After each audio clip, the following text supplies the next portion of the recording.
Bismillahi rahmani rahim.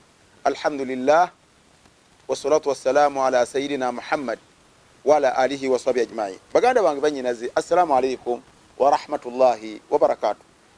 Tukyagenda n'olugendo lwaffe olwa aya zaffe zino ez'omu suratul Furqan. Allah subhanahu wa ta'ala ng'annyonnyola ebitonde bye byeyawaana n'aga nti wa ibadur rahman, abaddu ba Allah alladhina yamshuna ala al-ardi hauna wa idha khatabahum al-jahiluna qalu salama.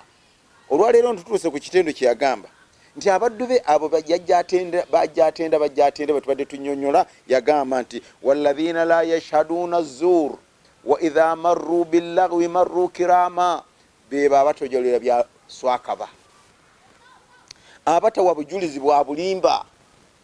Naye ku mulembe gwaffe guno omuntu aviirayo eddala bamuwadde omutwalo, bamusuubiza emitwalo 10, bamusuubiza akakadde, n'aga nti jangu ojulire nti ekibanja kyange waliwo ku ndagaano, n'avaayo n'aga nti mu butuufu naliwo, ng'omusajja oyo agula awantu awo.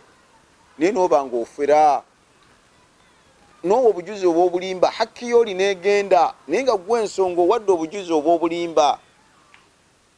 Allah yagamba nti abaddu be abalongoofu, abaddu be ab'enkizo, walladhina la yashhaduna az-zur, la yashhaduna az-zur, tibeetantala kuwa bujulizi bwa bulimba bwa bukuusa. Yadde bakusuubiza omutwalo, muganda wange tojulira bujulizi bwa bulimba.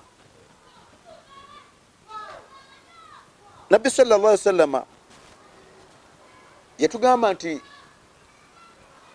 obujulizi obw'obulimba zambi mu mazambi amanene. Era yensonga lwaki yatugamba mu hadithi n'atugamba nti yatugamba Nabbi sallallahu alaihi wasallam n'agamba nti shahadatu zur min akbarul kabair, okumanya kinene nnyo. Nabbi sallallahu alaihi wasallam yatugamba ala unabbiukum bi akbaril kabair qulna bala ya rasulallah. Nabbi yabuuza basahaba n'abaga nti mbasomeseeyo amazambi amanene, naye mbasomeseeyo erisinga obunene. Nabamugamba basahaba nti ya rasulallah tusomese.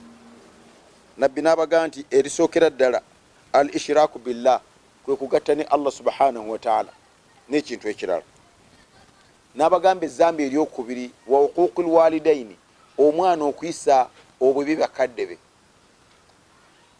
Nabbi okwogera ebigambo bye yali agalamiddeko bw'ati ng'asimbye olukokola, kyava atula bw'ati n'atereera n'agamba ala wa qawla zur, ala wa shahadata zur, fama zaala yukarriruha hatta qulna laitahu sakata.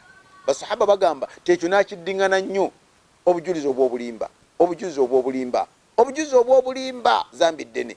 Basahaba ne baga nti netwegomba, ne tuga nti singa asirise ng'akimazeeko ebbanga ddene. Kitegeeza ki? Kitegeeza nti okuwa obujulizi obw'obulimba zambi ddene. Muddu wa Allah kyava awaanawaana abaddu be n'aga nti walladhina la yashhaduna az-zur, abaddu bange be abatawa bujulizi bwa mpewo. Naye ffe essaawa eno bantu bangi obujulizi bwa bulimba. Oli n'afera endagaano, n'afera ekiwandiiko oba nnyumba, n'aga nti ennyumba eyo gundi yagitunda nga tetundwanga. Ne bakuwa omutwalo, ne bakuwa emitwalo, ne bakusuubiza kye bakusuubiza, n'ojja mu maaso g'omulamuzi n'olayira n'okakasa nga bwe waliwo ng'ekintu ekyo bakimuguza oba nga bakitunda, n'oba nga sayidi emu ogikosezza kubanga hakki ye egenze. Kiri haramu, zambi ddene, musango munene. Kyobola nti Allah subhanahu wa ta'ala yaga nti abaddu be abalongoofu beba abatajulira byampewo ebitaliiyo.